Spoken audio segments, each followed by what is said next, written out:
우리 8절까지 교독하시겠습니다. 너희 중에 누구든지 지혜가 부족하거든 모든 사람에게 후히 주시고 꾸짖지 아니하시는 하나님께 구하라. 그리하면 주시리라.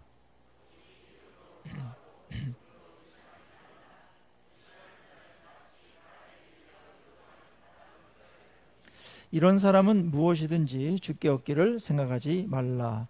두 마음을 품어 모든 일에 정함이 없는 자로다. 아멘. 네.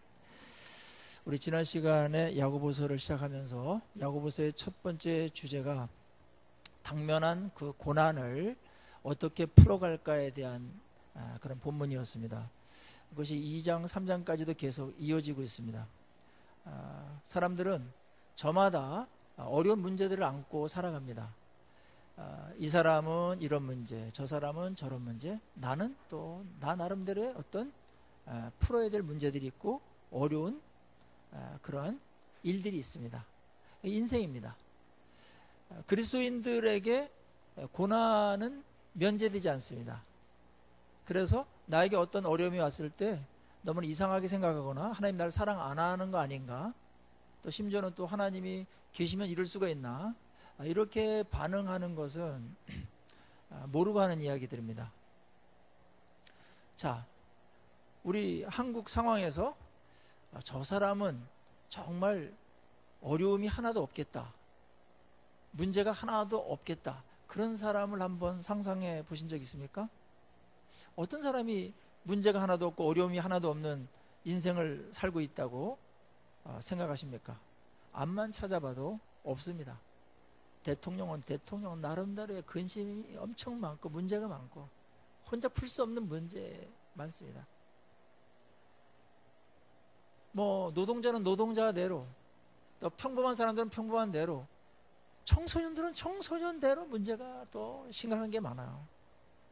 청년들도 마찬가지고 주부들도 마찬가지입니다. 가정에 또 풀어야 될 문제들이 또 있습니다. 그 인생과 이 문제는 늘 유기적으로 얽혀 있어요. 어쩌면 인생은 그거를 풀어가는 그런 과정으로서 많은 인생의 많은 부분들을 문제를 풀어가는데 아마 사용할 겁니다. 성경은 이 문제에 대해서 침묵하지 않습니다. 그리고 진솔하게 이 문제가 있음을 인정하고 이걸 어떻게 풀어야 되면 어떤 태도로 맞아야 되는가, 그걸 기정사실화하면서 지혜롭게 이 문제를 풀어가기를 말씀하고 있는 것입니다. 지난 시간에 고난이 왔을 때 어떻게 해야 되는가, 믿지 않는 사람들은 이것이 해당되지 않을 겁니다. 믿지 않는 사람들은 그냥 고난이 오고 고통이 오고 어려움이 오면 빨리 피하고 싶고, 그건 불행이며 그거는 저주이며 재수없음이며 내 인생에서는 결코 필요가 없는 골칫덩어리다, 이렇게 여깁니다. 그래도 그것이 지나가지 않으면 그냥 체념하면서 살아갑니다.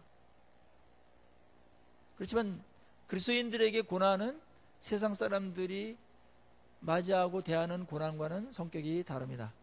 이 고난은 하나님의 손바닥 안에 있으며, 그리고 고난은 우리에게 있는 것이지만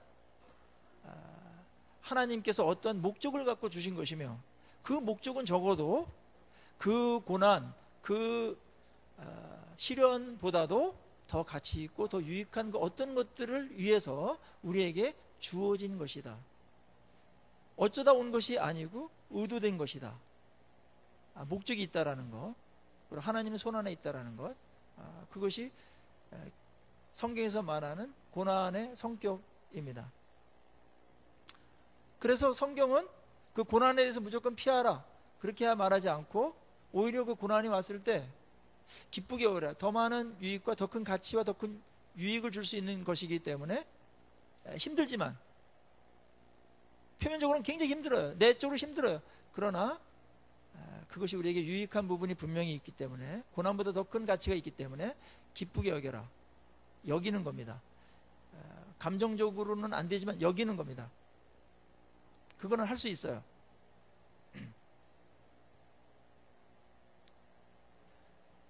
고난을 당할 때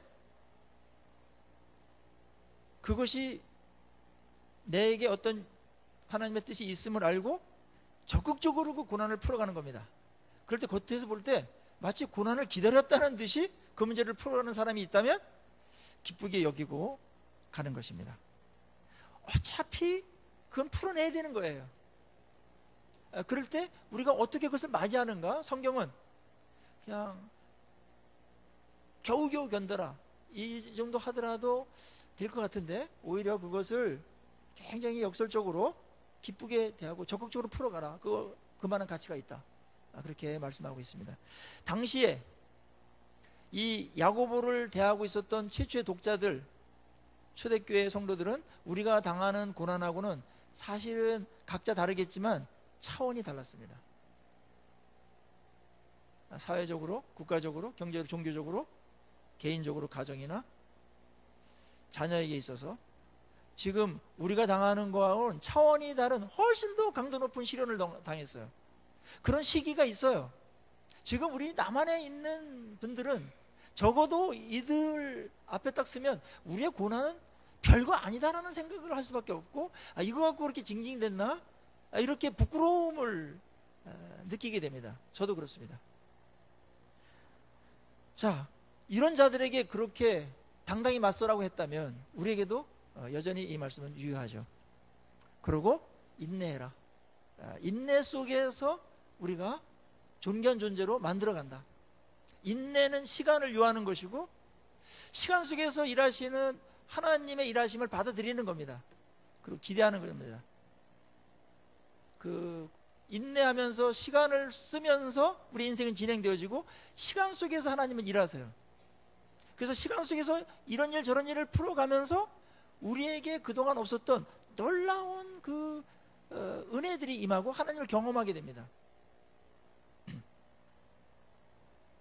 그리고 오늘 야고보는 굉장히 중요한 주제 이야기하고 있습니다. 고난을 풀고 또 고난을 이겨서 승리하기 위해서 너희들에게 꼭 필요한 것이 있는데, 그게 오늘 뭐라고요? 지혜다, 그렇게 말합니다. 맞습니다. 지혜입니다. 성경은 지혜를 굉장히 가치 있게 여깁니다. 그래서 금보다도, 정금보다도 지혜가 귀하다라고 욥기 28장이라든지 잠언서에서 계속해서 말합니다. 근데 많은 경우에 지식은 우리에게 쓸모가 있어서 시험 보는데도 필요하고 진급하는데도 필요하고 그런데 지혜는 그렇게 우리의 어떤 세상을 살아가는 데 있어서 성공하고 어떤 것들을 얻는데 그렇게 직접적인 가치가 있는가, 이렇게 생각하는 분들이 있는데 그렇지 않습니다. 오히려 성경은 지식도 중요하지만 지혜가 더 중요하다라고 말합니다. 왜냐하면 지식은 어떤 것에 대한 정보를 입수하고 인지하는 것이라면 아는 것이죠. 뭘 아는 거죠. 지식이 축적되면 아는 게 많아요. 그런데 그것이 아는 거로만 끝난다면, 지혜가 없다면 무용지물입니다. 그냥 나 지식 많다 이러고 하지, 그것이 그 사람의 삶을 바꾸거나 다른 사람 복되게 하거나 구원으로 인도하거나 인격 형성에 굉장히 기여하거나 그렇게 활용을 못해. 문제를 풀거나 그런데 별로 도움이 안 될 수도 있어요. 그냥 헛똑똑이가 돼가지고 그 지식 때문에 되는 거는 없고 그냥 나 많이 안다 이래서 지식 자랑질만 하고 살아가는 사람들도 많이 있습니다. 물론 지식은 좋은 거예요. 그러나 그 지식이 있을 때 꼭 필요한 게 있는데 지혜가 있어야 됩니다. 지혜는 이 모든 것들을 종합하고 응용하고 삶으로 담아내는 것이거든요. 활용하는 것입니다. 우리에게 주어진 어떤 기회나 지식이나 관계나 이 모든 것들은 지혜가 있느냐 없느냐에 따라서 완전히 판이한 결과를 만들어냅니다. 예수를 믿고 하나님을 믿을 때에도 지혜롭게 믿어야 돼요. 지혜는 이 모든 것들을 지배하고 영향을 끼치고 그 다음에 가장 하나님의 뜻대로 갈 수 있게끔 하는 분별력이면서 능력이기도 합니다. 그래서 성경은 지혜를 구했고 예수님도 제자들에게 너희들 비둘기같이 순전하고 뱀처럼 지혜로우라고 말했습니다. 순진하고 순박하고 깨끗하고 고결한 거는 좋으나 거기에 지혜가 장착되지 않으면 순진한 사람들은 세상을 변화시킬 수 없습니다. 당합니다. 많은 그리스도인들이 순진한 분들이 많이 있어요. 순수한 분들이 있어요. 그거 좋은 거예요. 세상 사람들도 그래야 돼요. 그 자체가 영향력일 수 있어요. 그러나 그것이 지혜가 결핍되어 버리면 다른 무엇을 만들어낼 수가 없어요. 하나님 영광이 되지도 않을 수도 있어요. 사도행전에서는 이 지혜가 얼마나 중요한지 교회 일꾼들을 뽑을 때 지혜가 충만한 사람들을 뽑으라고 말했습니다.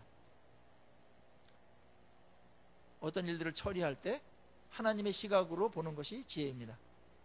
지혜는 무엇입니까? 하나님의 관점으로 보는 것입니다. 그래서 잠언서에서 또 시편에서 뭐라고 말합니까? 하나님을 경외하는 것이 지혜의 근본이라고 말합니다. 이 하나님을 경외하는 것과 지혜를 연결시키고, 지혜는 근본적으로 어디서부터 오는가? 하나님을 경외하는 데서 온다, 이렇게 말하는 거거든요. 그것은 설명이 많이 필요한 부분이 있는 건데, 자, 우리의 지혜는 내가 스스로 생각하고 기본적인 어떤 것들이 있어요. 그러나 그거 이상의 지혜들이 엄청나게 많은데, 그것은 하나님을 알고 인식하고 그분을 경외할 때부터 생긴다는 겁니다. 그러니까 하나님을 경외할 때 어떤 일이 생기냐면, 하나님을 인정하는 거니까 하나님이 가장 지혜로우시다, 그걸 인정하는 거예요. 그러니까 온 우주를 만들고, 지금도 운행하시죠? 그 정도면은 뭐 하나님 엄청나게 지혜로운 겁니다. 우리 지혜랑 비교가 되지 않는 겁니다. 그 하나님을 인정할 때 우리가 어떤 일이 벌어지냐면, 내 것은 그렇게 대단한 지혜들이 아니고 엄청난 한계가 있는 거구나. 지식도 그렇고 지혜도 그렇고, 그 하나님이 말씀하시는 거, 또 하나님이 보시는 관점, 하나님의 시각, 하나님이 말씀하시는 거, 이게 온통 지혜구나, 이렇게 받아들이면서 우리도 하나님의 시각을 담게 되고 그 관점으로 보게 되고, 말씀도 내 생각보다 더 똑똑하고 지혜롭다 인정하면서, 그게 경외죠. 그러면서 우리도 나 안에 갇히지 않고 스스로 똑똑이라는 자기 안에 갇히지 않고 비로소 하나님의 지혜를 얻는 자들이 되기 때문에 그 지혜를 만나게 돼요. 그래서 하나님을 경외하는 자가 바로 지혜의 근본이다, 이렇게 말하는 겁니다.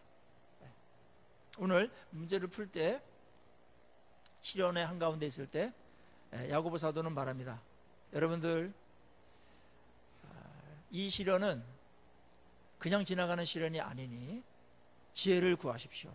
지혜로 풀어야 됩니다, 이렇게 말합니다. 물론 모든 것이 다 이렇게 푸는 것은 아니에요. 하나님께서 우리에게 어떤 시련이나 문제나 어려움을 줬을 때 하나님이 풀어가는 건 한 3가지 정도입니다. 유형이. 하나는 우리가 모르는 사이에 문제가 있었는데 하나님께서 해결해 줬어요. 인식하지 못한 위험들, 인지하지 못했던 많은 문제들이 있었죠. 그게 뭐 인지 안 됐으니까 얼마나 많은 게 지나간지조차 몰라요. 그러나 나중에 생각하면 아찔했고 엄청나게 위험한 일이었다는 것 나중에 확인하면서 소스러시게 놀라고, 그때 하나님께서 막아줬구나, 하나님께 풀어줬구나, 이런 것들을 알게 되죠. 그런 하나님의 문제 해결에 성향이 있어요. 하나는. 두 번째는 하나님이 즐겨 사용하시는 방법 중에 하나이기도 한데, 어떤 문제가 있어요, 어려움이 있어요. 그때 그것을 하나님께 맡겨요. 하나님, 저는 능력도 없고 그 다음에 이거를 해결할 어떤 것도 갖고 있지 못합니다. 하나님 해결해 주십시오. 하나님께 맡기라고 그래서 맡깁니다. 이랬을 때 우리가 손쓸 수 없는 그런 일들이에요. 하나님께서 그 큰 능력의 손으로 하나님께서 풀어주시고 해결시켜 주시고 감당케 해주시는 그런 일들이 있었죠. 기도하라고 그랬어요. 맡기라고 그랬어요. 하나님 맡기라고 그랬을 때는 대책이 있으니까 맡기라고 그러신 거지, 아무런 대책도 없이 맡겨라 그리고 완전히 부도내버리고 펑크내버리고 그런 하나님이 아니시잖아요. 그래서 신실한 하나님이세요. 뭐 맡기라고 그랬을 땐 분명한 대안이 있는 거예요. 우리는 안 보이나, 우리는 어떻게 상상조차 할 수 없으나 맡기라고 그럴 때에는 하나님 무슨 대안이 있는 거예요. 엄청난 지혜가 있어요. 지혜는 이게 수가 딸리면 이해조차 못해요. 제가 늘 바둑 비유를 드는 게 그거예요. 하수는 고수의 그 수를 못 읽어요. 모든 영역에서 다 그래요. 음악이면 음악, 예술이면 예술, 어디서 뭐 심지어는 뭐 테니스 세계에서도 고수가 말하는 걸 하수들이 잘 몰라요. 그러니 이 인생의 이 기품이라는 것은 얼마나 그렇겠어요. 점수로 나오고 금방 눈으로 확인해도 못 알아듣는 판인데, 안 보이고 그 깊이가 오묘하며 무궁한 그런 세계에 들어가서는 그거를 파악한다는 것 자체, 그게 보이는 사람은 고수입니다. 그걸 읽어낼 수 있는 사람은 그 지혜로운 사람이에요. 근데 그런 세상에 우리가 있는 것이죠. 그때 하나님께서 무한한 어떠한 능력과 그 다음에 하나님은 수가 너무나 많으신 분이에요. 그래서 하나님께 맡겨라. 하나님은 해답이 있으며 그 다음에 하나님은 수가 있다. 수가 난다. 맡기면 수가 난다. 아멘이시죠? 맡기죠. 그래서 우리 그런 간증들 많이 있지 않습니까? 가만히 되돌아보세요.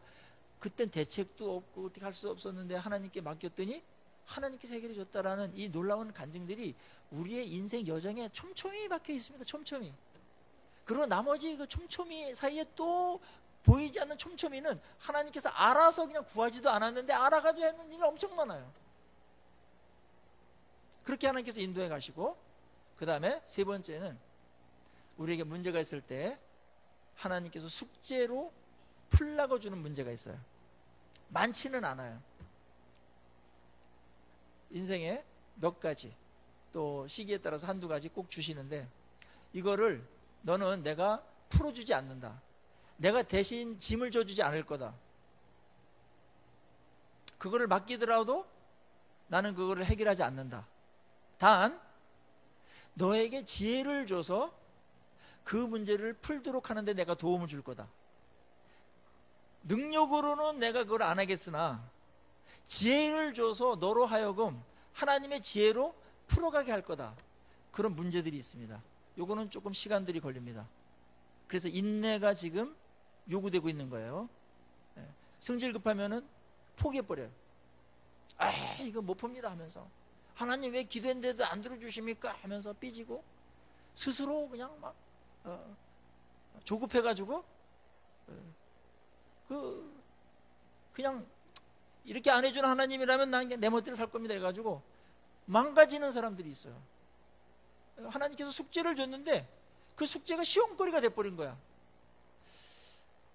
하나님은 우리에게 알지도 못하는 사이에 엄청난 은혜를 베푸셨고 문제를 해결해 주셨고, 그러고 기도했을 때 하나님께서 많은 것들을 풀어주시고 해결해 주셨어요. 그런데 요 첫 번째 두 번째까지만 하나님 우리의 문제를 해결해 주는 방법을 고정시킨다면 우리에게 어떤 일이 벌어질까요? 우리는 시간이 오래 가고 예수를 오래 믿고 신앙생활 하더라도 어린아이에 머물게 됩니다. 하나님이 다 해줘 버리니까. 마치 아들이 있는데 어머니가 모든 걸 다 해줘. 어려서는 많이 해줘야 되죠. 어려서는 다 해줘야 돼요. 그러면서 서서히 스스로 할 수 있게끔 성장해 가야 되죠. 성장할 때인데도 불구하고 그거를 아이가 스스로 하지 못하도록 모든 거를 다 해준다. 마마보이가 됩니다. 쓸모가 없게 돼요. 세상 속에서 못 살아요. 그러니까 뭐 집안에 처박혀가지고 그냥 다른 사람도 못 만나고 사회에서 그 거친 세상에 노출돼서 거기서 뭔가 변화를 일으키고 견뎌내고 하면서 하나님 나라를 위해서 싸우기도 하고 좋은 건강한 영향도 끼쳐야 되는데 이런 근육이 안 생겨요. 실력이 안 생겨요. 이게 심각한 문제를 수반하게 됩니다. 그래서 하나님께서는 우리에게 단련시키기 위해서 숙제를 주세요. 그걸 풀으라고. 하나님하고 고민하면서 말씀으로 풀어보라고. 그때 우리가 실력이 늘게 되죠. 그리고 원리를 알게 됩니다. 굉장히 지혜로워집니다. 문제를 많이 풀수록 지혜로워져요. 그래서 고난을 많이 겪은 사람들, 문제를 많이 푼 거죠. 고난도의 문제를 많이 푼 사람들은 남들이 갖고 있지 않은 지혜와 기품이 있어요. 하나님은 그렇게 만들고 싶은 겁니다. 그래서 하나님이 사용하셨던 사람들은 예외 없이 이 고난의 커리큘럼 과정을 통과하도록 했어요. 우리가 잘 아는 모세도 그랬고, 다윗도 그랬고, 그 다음에 그 이전에 요셉도 그랬죠. 하나님께서 쓰셨던 사람들, 하나님께서 뭔가 그들을 통해 가지고 뭔가를 하기를 원하시고 영광을 드러내기를 원하시고 하나님 나라에 정말 기여하도록 그렇게 한 사람들 치고 이런 숙제를 면제시켜준 사람이 누가 있습니까? 아무도 없습니다. 숙제는 풀어야 되는 겁니다. 풀면서 실력이 쌓여가는 겁니다. 시간 속에서 이게 축적돼야 돼요. 이 영적인 실력이 있어야 됩니다. 이 한국교회는 영적인 리더를 만들거나 하나님의 백성으로서 뭔가 이 땅을 변화시키는 그런 실력 있는 인재를 발굴하고 양육하는, 훈련하는 그런 쪽보다는 그냥 문제 해결, 하나님 문제 해결해 주세요. 그런 거 있어요. 우리가 뭐 못하는 거 어떻게 하겠어요. 그 문제 풀면서도 또 하나님의 전능하신과 함께하신과 사랑하신과 이거를 알아요. 그것도 좋은 신앙이죠. 그러나 그것이 전부가 아닙니다. 실제적인 세상 한가운데서 현실을 도피하지 말고 직면하면서 문제를 풀 수 있는 능력을 갖추기를 원하시는데, 그래서 이 능력을 갖추기 위해서, 풀기 위해서 필요한 게 무엇입니까? 지혜입니다. 이 과정을 밟은 사람과 그렇지 않은 사람과는 너무나 차이가 있을 수밖에 없습니다. 근데 많은 사람들은 문제가 어려우니까 진짜 힘들어요. 이거는 피하고 싶어요. 그 고난의 한가운데를 지날 때에는 정말 이게 끝이 안 보이고 막 이래가지고 너무 답답하고 그럽니다. 하나님 해결해 주세요. 쓰임 받는 거고 뭐고, 하나님 저는 그냥 평범하게 그냥 쓰임 받지 않더라도 그냥 살고 싶습니다. 그냥 면제시켜 주세요. 저 그렇게 기도하고 싶죠. 하나님은 그 기도에 대해서 침묵으로 일관하십니다. 쓸데없는 소리 하고 있네. 안 돼. 그거예요. 그거 통과해. 힘들더라도. 자꾸 면제시켜주는 이 일만 하게 되면 안 자라요. 그 일을 어떻게 하겠어요? 근데 우리는 이런 거예요. 하나님께 쓰임받기도 쉽고, 그 다음에 능력 있게 살기도 쉽고, 많은 사람들에게 복이 되고 세상을 변화시키기도 원하고, 그렇게 살기를 원하시죠? 그러면서 하나님 숙제는 면제시켜주면서 그렇게 쓰시길 바랍니다. 다 요셉을 원하나, 우리 자녀들이 요셉이 되기를 원하나, 그 고난은 면제된 요셉, 숙제를 면제받은 요셉이 되기를 원하고 총리가 되기를 원하죠. 여러분, 만약에 그게 생략돼 가지고 총리가 됐다면 그거는 축복이 아니라 재앙입니다. 여러분, 오늘날 정치계나 이런 데 보세요. 하나님의 사람들 많이 쓰임받습니다. 실력이 준비 안 돼서 이 영적인 어떤 그 지혜가 없어가지고 어느 자리에 들어가요. 하나님의 영광을 드러내든가요. 차라리 안 갔으면 교회가 창피하지도 않겠다. 이런 사람들이 엄청 많습니다. 그게 축복입니까? 어디 장관을 했다, 뭘 했다, 맨 처음에는 박수치고 다 부러워하지만 마지막 마지못해서 퇴출당하고 비참하고 부끄러운 모습으로 수치심을 안고서 그 자리에서 물러나는 사람들을 여러분 부러워하겠습니까? 왜 그렇습니까, 여러분? 물론 상황이 쉽지 않아요. 그렇죠. 상황이 쉽지 않기 때문에 훈련이 더 필요한 겁니다. 더 고난도의 숙제를 풀어야 돼요. 평소에. 거기서도 풀어야 될 게 있지만 그걸 못 견디면 하나님의 뜻을 이룰 수가 없습니다. 체격은 센데 체력이 없어요. 맷집도 약하고. 그래서 누가 뭐 열심히 하다가 누가 좀 약간 흉보고 뭐 그거 왜 뭐 이런 식으로 다 하고 못한다고 이러면 맷집이 약해가지고 그냥 나가 떨어지는 그런 봉사자들이 얼마나 많습니까? 맷집 키우셔야 됩니다. 여러분, 거룩하고 선한 일 한다고 모든 사람이 찬사를 보내고 박수를 보내지 않습니다. 그렇게 생각하는 사람들은 세상을 모르는 사람이에요. 순진한 사람입니다, 여러분. 그래서 시험을 당해요. 오래 못 가요. 인내하지 못해요. 나가 떨어집니다. 몇 명의 말 뒤에서 뭐 어쨌대 저랬다더라 이것 때문에 그냥 막 때려치지. 뭐 내가 뭐 나 뭐 잘 먹고 잘 살려고 그랬나? 하나님 영광 하고 교회에서 위하고 뭐 하나님 나라 위해서 하려고 그랬지? 나가 떨어져요. 그게 잘하는 겁니까? 준비가 안 된 거죠. 훈련이 안 되면 맷집이 약해져요. 일단 맷집을 기르셔야 돼요. 그래야 오래 갈 수 있어요. 누가 뭐라든지 하나님의 뜻이면 가는 겁니다. 옳기 때문에 가는 거고, 완주해야 되니까 가는 거예요.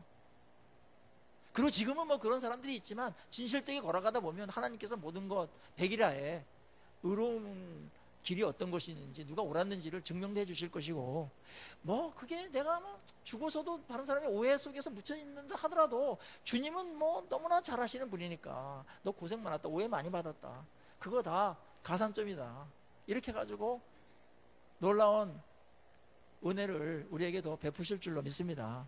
이게 일이 되는 거예요. 이게요. 역사적으로 일을 이루었던 사람들을 보면은, 여러분들, 일을 이룬다는 거는 전제가 뭡니까? 이 어두운 세상들, 악한 세력이 있다는 거예요. 세상을 변화시키는 게 그냥 되지 않아요. 싸움이에요. 기득권층들이 막 목숨을 걸고 완강하게 저항합니다. 그래서 개혁이 어려운 겁니다. 개혁을 안 당하려고 하는 사람들은 자기 생명을 걸고서 저항합니다. 왜냐하면 재산이 빼앗기고 기득권들이 날아가니까 그거를 위해서 거기까지 왔는데 그걸 왜 빼앗깁니까? 옳지 않더라도 저항합니다. 목숨을 걸고. 열정이 있어. 헌신도 높아요. 맷집도 셉니다. 이 사람들은 지금 안 놔떨어져요. 그런데 개혁을 하겠다는 사람들은 그 정도 절박하지 않습니다. 그 정도 헌신이 안 나옵니다. 하다가 어려움 있으면 슬그머니 그냥 거둬드립니다. 뭐 굳이 이렇게 피곤하게 살 거 있나, 뭐 그냥 뭐 좋은 게 좋은 거지 뭐 하면서 약간 의로운 척 하면서 그냥 뒤로 물러섭니다. 그래서 개혁이 안 되는 겁니다. 모든 사람들이 개혁을 말하지만, 모든 사람이 세상이 변하는 걸 원하지만, 하나님 앞에 이러한 모든 시련과 역경을 견디면서 실력이 쌓아지고 축적되지 않는 사람들이 생기지 않는 한 이 세상은 변하지 않습니다. 그렇게 변한 적이 한 번도 없어요. 싸움이기 때문에. 이것은 자기 문제도 마찬가지입니다. 그래서 하나님께서 우리에게 뭘 줘요? 숙제를 줘요. 풀라고요. 풀면서 시간이 갑니다. 그리고 하나님께서 개입하심과 또 지혜를 얻게 되고, 거기서 맞이하는 어떤 많은 일들을 이렇게 실제적으로 확인하게 되죠. 그때마다 하나님께 엎드려서 기도하라는 겁니다. 지혜를 달라고. 여러분에게 지금 주어진 고난들은 하나님께서 주신, 풀라고 주신 숙제일 수 있습니다. 숙제로 여기셔야 돼요. 그래서 하나님 무조건 이거 없애주세요, 그렇게 하지 마시고요. 뭐 그럴 거는 하나님, 이게 숙제가 아니고 하나님의 능력을 경험하고 하나님의 사랑을 경험하는 거라면 하나 해결해 주세요. 그러나 이것이 내가 풀어야 될 숙제라면은 지혜를 주십시오, 이렇게 구하라는 거예요. 저는 이 숙제를 모범적으로 잘 풀어갔던 사람들의 아름다움과 그 의연함과 흔들림 없는 신실함을 저는 많이 봅니다. 얼마나 아름다운지.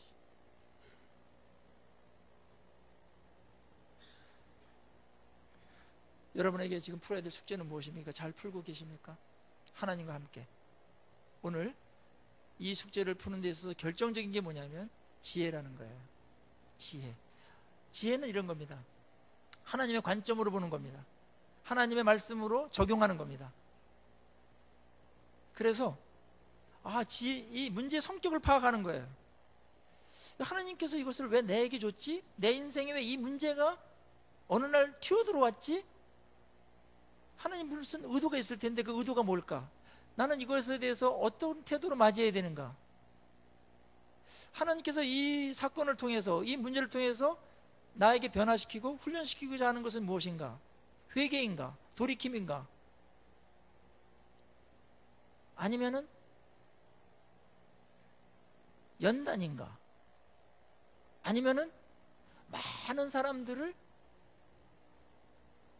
공감할 수 있도록 하게 하는 기회를 주신 것인가? 종합적으로 나타날 수가 있어요. 많은 경우 하나님은 한 문제를 우리에게 훈련시키기 위해 가지고 한 문제를 주거나 그러지 않고 한 문제를 통해 가지고 종합적으로 우리를 연단시키고 우리를 실력 있게 만드시기를 원하시거든요. 하나님의 은혜입니다. 한 문제 해결하기 위해서 한 문제 주고, 그럼 우리 인생 진짜 너무나 어려워요. 하나님은 한 문제를 딱 던지면서 겸손하게도 만들고 죄도 끊게 만들고 연단하게도 만들고 성숙하게 지혜롭게 만들고 공감하게도 만들고 고난을 이해하게도 만들고 하나님 섭리가 어떻게 작용하는가 또 알게 되고 이게 어느 때 풀리면 어느 때 또 안 되는 것도 알게 되고, 그래서 많은 사람 돕게 만들고, 이런 것들을 한 가지 일을 통해 가지고 해결하세요. 감사하죠? 하나님 면제시켜 주세요. 이거 너무나 힘들어요. 그러냐? 그러면 다음 숙제 내줄까? 그건 더 힘든데. 항상 하나님은 그러신 거예요. 요셉에게 감옥 가는 거 시험이었습니다. 뭐 노예로 팔려가는 것도 엄청난 시험이었지만, 이 감옥 가가지고 2년 동안 처박혀 있는데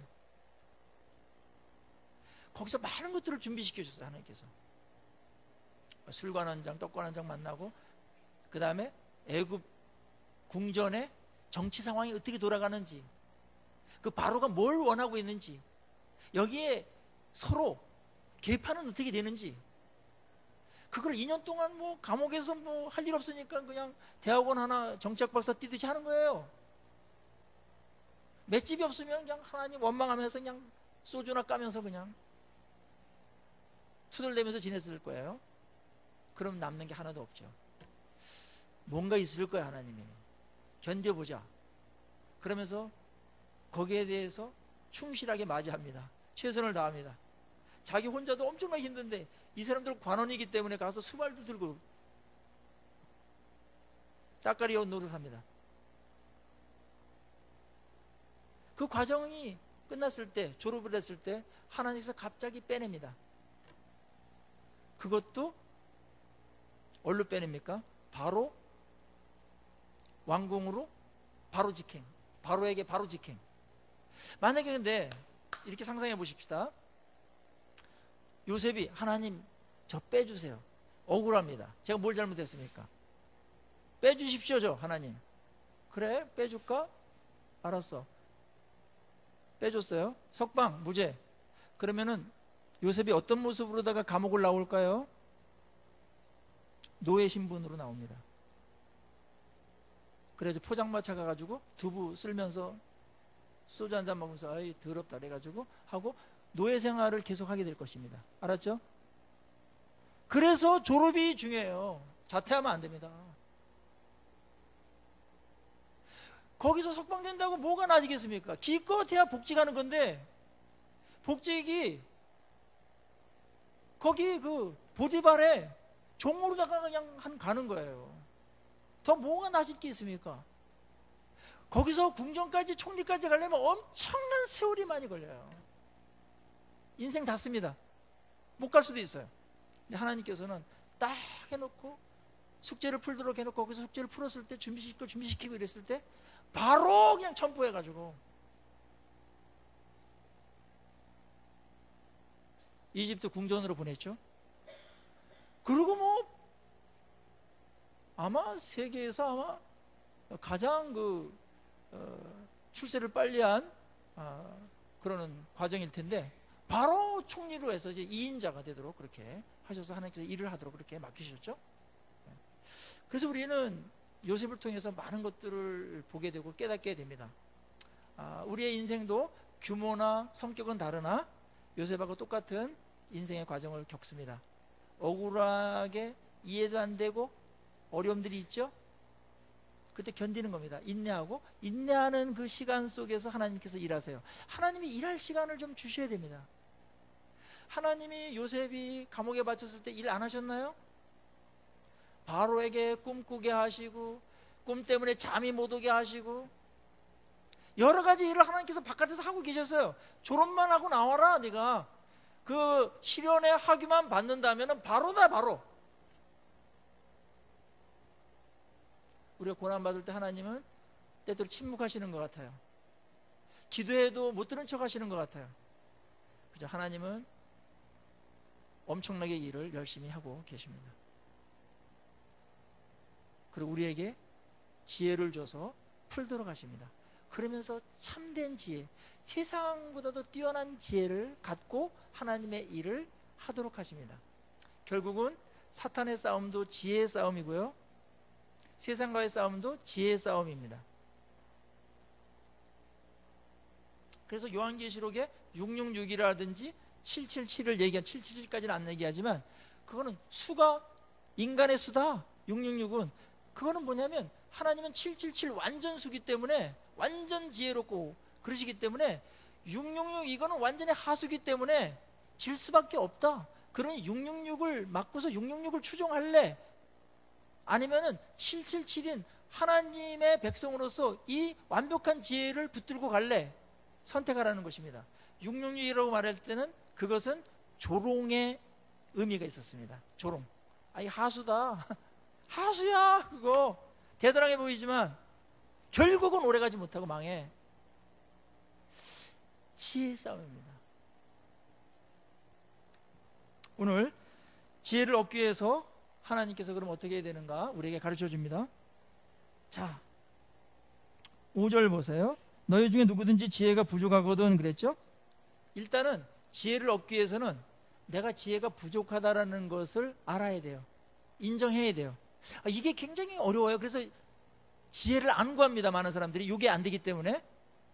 지혜가 부족하거든, 그 말은 지혜가 부족하지 않은 사람이 있다는 게 아니라 지혜의 부족함을 느끼거든.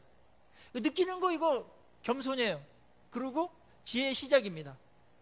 많은 사람들은 능력을 구합니다. 어떤 문제가 생기면 능력 주세요, 힘 주세요 하는데 그것도 필요해요. 근데 지혜는 구하지 않습니다. 왜냐하면 내 아이디어와 내 방법대로 하고 싶지 하나님의 방법대로 하고 싫어하는 성향이 있어요. 인간의 자존심일 수도 있고 죄성일 수도 있습니다. 능력은 금방 증명이 돼요. 발휘되니까요. 능력은 증명이 되기 때문에 인정합니다. 그래서 능력 없다는 거 우리 인정하고 능력은 구하는데, 하나님 저에게 지혜를 주시사 지금 부족하고 아무것도 모르고 헛똑똑이인 저에게 하나님 지혜를 주셔서 이거를 잘 해석하고 설명하고 풀고 뚫고 나가도록 해 주십시오. 이런 기도는 생각보다 안 해요. 여러분들 최근에 그런 기도 해보신 적 언제입니까? 인간의 무지함과 교만함이 여기에도 작용합니다. 기도할 때도. 능력은 구하나 방법이나 지혜나 아이디어는 안 구합니다. 내가 똑똑하다는 생각이 전제로 있어요. 그게 부서지지 않는 한 하나님께 엎드리지 않습니다. 하나님 그냥 소재나 주시고 기회나 주시고 능력이나 주시고 그래요. 뭐 지혜는 제가 뭐 어느 정도 있습니다. 그렇습니까? 성경은 오늘 능력도 말고 어떤 것도 아니고 지혜를 구하라고 그랬습니다. 왜냐하면 부족한 거를 하나님이 아세요. 너 그 정도 지혜 갖고 똑똑하다고 그러는데 그거 갖고 못 들고 해결 안 돼. 하나님의 지혜는 네가 괜찮다고 생각하는 그 지혜, 나 정도 똑똑하면 이거 뭐 풀겠지, 그거 갖고는 택도 없어. 구하라고 그러는 것입니다. 여기서 우리는 인정해야 됩니다. 고집 부리면 안 됩니다. 고집 부리는 것은 자기가 똑똑하다라는 거예요. 성경에서 가장 변화시키기 어려운 사람들이 강박한 사람이고 고집을 부리는 겁니다. 고집을 왜 부립니까? 자기 확신이 있기 때문에 그래요. 자기가 똑똑하다라는 거 말입니다. 내가 지혜롭다라는 거 말입니다. 기회만 된다면 난 할 수 있다라는 거 천만의 말씀입니다. 우리 하나님 앞에서 똑똑한 척하면 안 됩니다. 지혜로운 척하면 안 됩니다.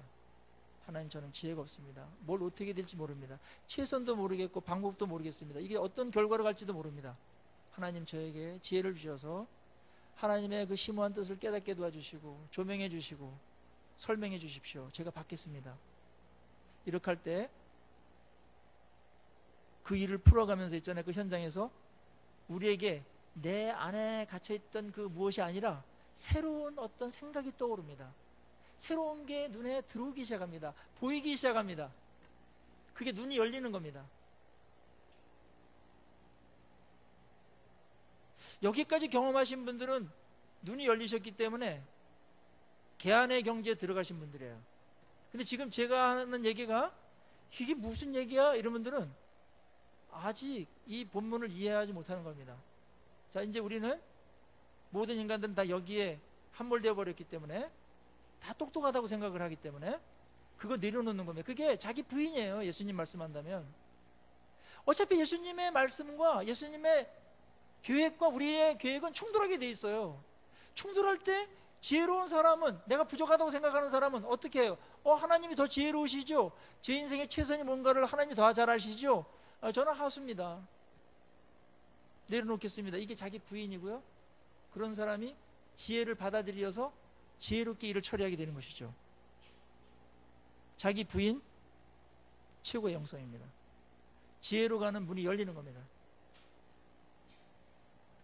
사람들 만나면요 다 한가닥씩 똑똑하다고 그래요. 물론 인간들끼리는 그게 뭐 그럴 수 있을지 모르겠으나 그것도 뭐 말도 안 되지만 하나님하고 할 때는 적어도 그 자세는 어울리지 않습니다. 봐도 구단한테 무슨 뭐 8급짜리가 뭐 할 말이 뭐가 있겠습니까? 그냥 말하는 대로 맞습니다 하면서 하는 게 가장 겸손한 것이고 지혜로운 것이죠. 하나님은 그런 사람들을 아주 기쁘게 여기시고 하나님이 마음껏 간섭하세요. 마음껏 역사하세요. 그래서 오늘 지혜가 부족하거든, 지혜를 느끼거든, 지혜가 부족한 걸 느끼는 가장 좋은 기회는 언제냐면 시련을 당할 때입니다. 인간의 한계를 다 써봤거든요. 모든 카드를 다 써봤거든요. 안 되죠? 근데 제 3의 카드, 그거를 우리는 구하게 됩니다. 그래서 위기는 기회가 되는 거예요. 왜냐하면 내 한계를 다 써버렸기 때문에 새로운 제3, 4의 어떤 차원이 다른 것에 대해서 마음이 열리니까요. 그전에는 내 힘 갖고 다 하면은 안 열려요, 그게. 특별히 자수성가하신 분들은 조심하셔야 됩니다. 자기 의에 너무나 갇혀가지고 그 다른 세계에 얼마나 그 신령한 지혜들이 많은지에 대해서 안 보려고 그래요. 능력만 구하지 지혜를 안 구합니다. 그래서 겸손하지 않아요. 자기 거로 똘똘 뭉쳐 있어요. 어리석게 살다 가는 겁니다. 그 수준 정도로 살다 가고 내가 지금 현재 있는 그 상태 수준으로 살다가 인생을 마감할 확률이 높습니다. 근데 그것을 깰 수 있는 기회를 주시는데 뭐죠? 그게 시련입니다.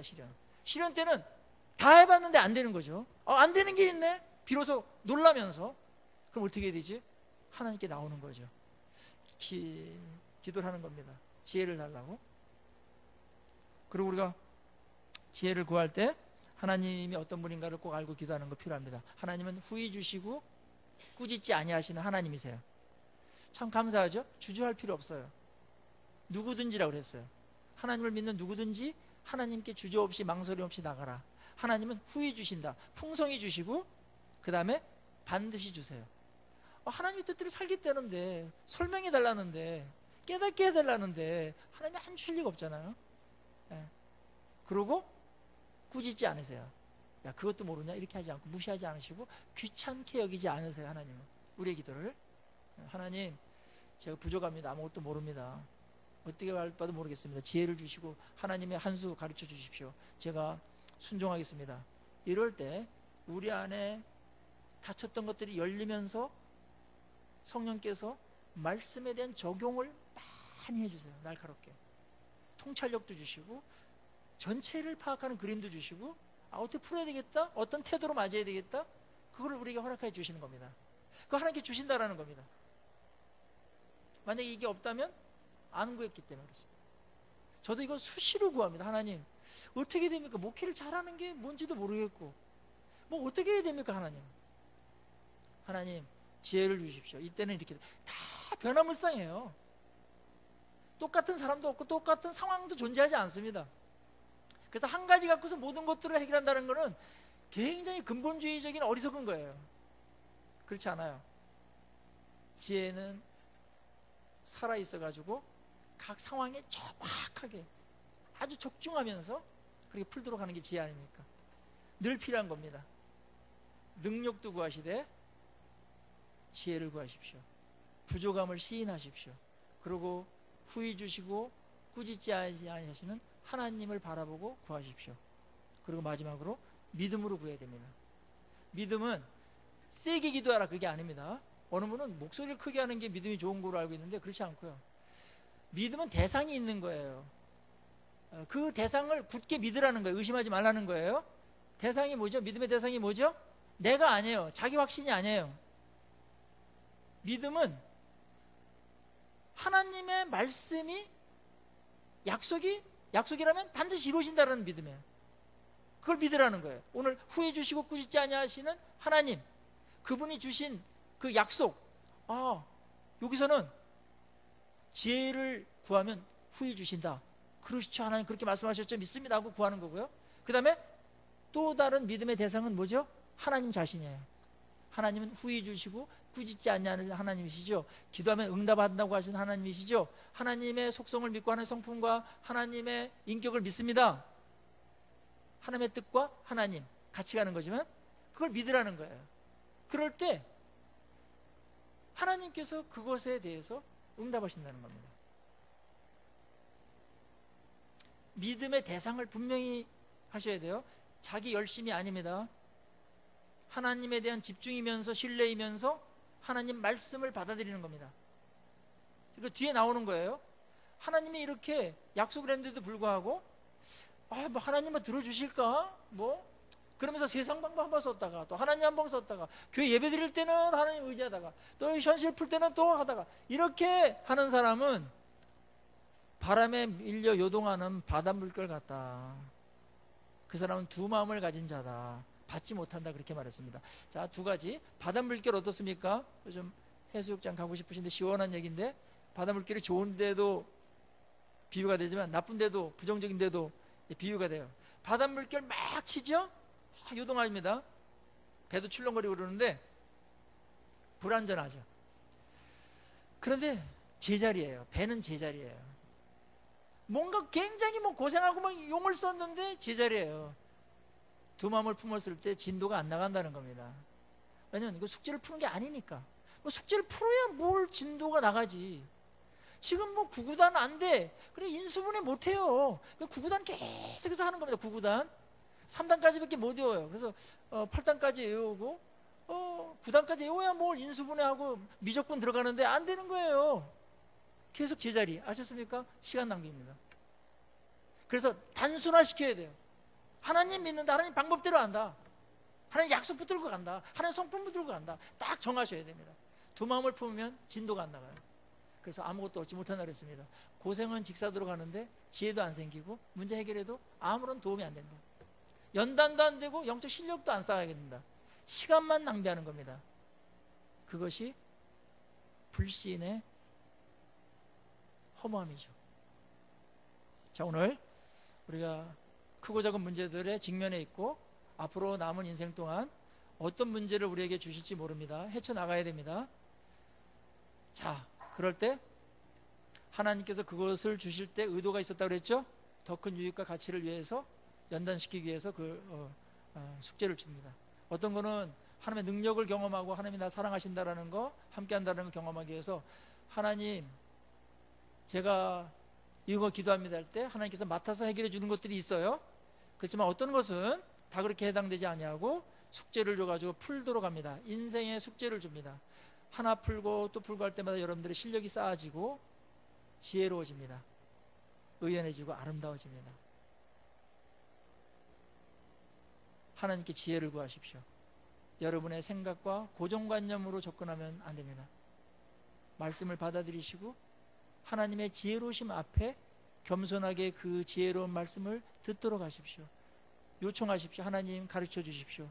저는 모릅니다. 저는 전능자가 아닙니다. 전지자께서 가르쳐 주십시오. 제가 받아들이겠습니다. 기꺼이 수용하겠습니다. 이럴 때 눈이 열립니다. 지혜가 임합니다. 반드시 주신다고 했습니다. 이런 기도가 여러분 가운데 정말 이루어져서 이 말씀을 경험하는 주님의 귀한 종들 되기를 주의 이름으로 축원합니다. 기도하며 나가시겠습니다.